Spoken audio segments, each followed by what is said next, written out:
saya ada dengar lebih awal, malah saudara Tian Chua ada menghantar mesej kepada saya semalam menyatakan bahawa dia akan bertanding sebagai calon bebas di Batu. Semangat saya sama seperti yang saya sebut tadi. Sebenarnya proses demokrasi ni baik. Masing-masing ada hak dan itu hak saudara Tian Chua untuk bertanding di Batu. Batu sangat meriah. Saya tak tahu berapa penjuru ni, 8, 9 kan. Jadi rakyat berapa? 10. Kan, Batu sangat meriah. Saya dulu menghabiskan masa yang lama di UK kan, lebih kurang 10 tahun kan. Jadi kalau di UK tu saya ingat dulu saya melalui 2 pilihan raya umum di UK. Tahun pertama 97 masa Tony Blair menang, Labour ambil alih, kemudian tahun kedua 2002 kan. Dan saya juga pernah juga menyertai kempen untuk parti di sana lah kan. Apa yang saya tengok ialah kempen mereka itu meriah sebab parti-parti utama tu tetap bertanding lah. Tapi dia akan ada parti-parti yang menarik atau mencuit minat orang. Contohnya ada parti yang parti ayam. Jadi dia berkempen dengan dia pakai maskot ayam, calon tu sendiri ayam pergi mana-mana kan. So that is my view about democracy kan. I think saudara Tian Chua hantar mesej menyatakan hasrat dia untuk dia bertanding dan meminta supaya kawan-kawan lama memahami bahawa ini masa dia untuk dia mencuba jalan baru, tetapi dia kata komitmen dia kepada reformasi dan sebagainya itu tetap sama. Jalan mungkin berbeza tapi haluan tetap sama kan. Jadi dari segi itu saya alu-alukan semua dan itu harap saya akan memberi lebih motivasi kepada calon PKR PH di Batu, saudara Prabhakaran, untuk buat kerja dengan lebih.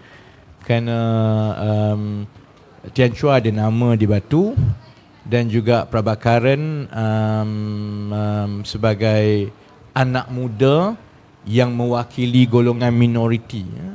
Prabhakaran adalah calon parlimen daripada kaum India yang paling muda di seluruh Malaysia.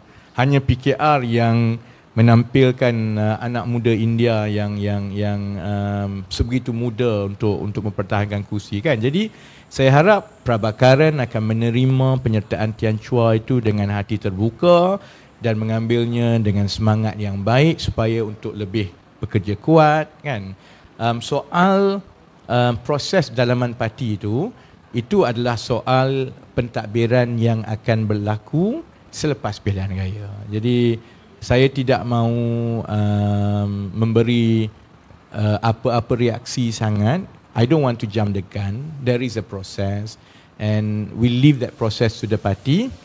Tetapi saya harap penyertaan calon-calon, tak kisahlah daripada bekas PKR ke, ataupun kita tengok kadang-kadang yang UMNO bertanding atas PN, yang PN bertanding tak UMNO, macam-macam kali ni kan. Jadi saya mengambil sikap yang positif, iaitu I think it's good. The days where politics in this country is monopolized by one or two groups is over. And it's actually quite good. Biarkan orang memandang bahawa lebih banyak tawaran yang dibuat, maka rakyat berhak memilih kerana ada lebih banyak pilihan kan. So saya mengucapkan selamat maju jaya kepada Tian Chua, kepada Prabhakaran. Saya nasihatkan jentera PKR dan PH di Batu menerima baik dengan hati terbuka dan dengan semangat persaingan penyertaan saudara Tian Chua dan elakkan apa-apa serangan peribadi. Jadi saya akan menghubungi kempen kita di Batu dan saya sendiri adalah pengurusi PKR wilayah, jadi di bawah tanggungjawab saya. Saya akan memastikan bahawa kempen PKR di Batu dan kempen PH tertumpu kepada soal rakyat dan jangan masuk soal peribadi kan. Yang lepas tu lepaslah. Ya. Hello. Hidayah from MKINI. So at the moment, the PKR Lembaga Tata Tertib hanya akan siasat Tian Chua selepas PRU. Tak, Not for the moment. There is a due process. Kan there is a due process. Maksudnya mesti ada laporan terlebih dahulu dibuat. Kemudian selepas laporan itu dibuat, kemudian lembaga tata tertib akan tengok secara umum. Kemudian kalau ada kes akan bagi surat tunjuk sebab. Selepas tunjuk sebab itu dijawab, kemudian ada perbicaraan dan sebagainya. Jadi proses itu ada langkah-langkah dia yang telah kita putuskan di mesyuarat pimpinan pusat. Saya ingat dalam bulan Ogos, ialah tempoh daripada Ogos sampai habis pilihan raya, kita tidak akan kita menggantung sementara sebarang proceeding lembaga tata tertib supaya kita memberi sepenuh tumpuan kepada pilihan raya. Habis pilihan raya, I think the due process will start. Cuma macam saya sebut tadi, it is very important to appreciate that this is democracy.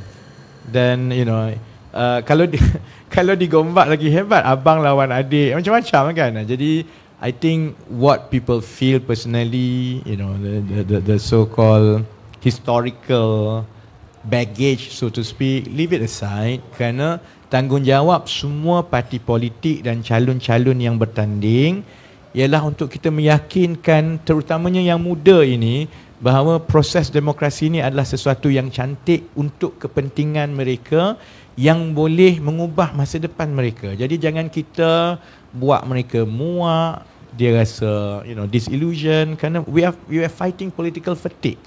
Jadi saya tak mahu contohnya soal dalaman parti sekarang hanya kerana kita ada orang yang bertanding di tiket bebas, itu menjadi sesuatu yang terlalu emosional sehingga mengalihkan pandangan rakyat daripada fokus sebenar. Fokus sebenar ialah isu harga barang, isu rakyat. It's all about the voters tau. Jadi sebab itu kita suspend dahulu, dan the due process will take place after that.